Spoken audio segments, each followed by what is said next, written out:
Now, September is National Suicide Prevention Awareness Month, and one organization is doing its part to prevent first responder suicide in rural areas.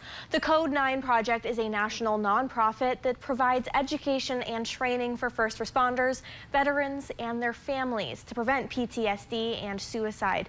She said that in rural areas especially, money is allocated towards physical resources rather than mental health resources.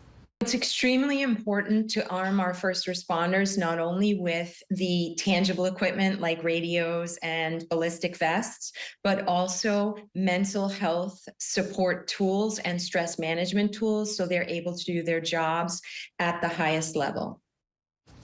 To learn how to take advantage of the Code 9 project, go to uppermichigansource.com or the TV6 and Fox UP mobile news app.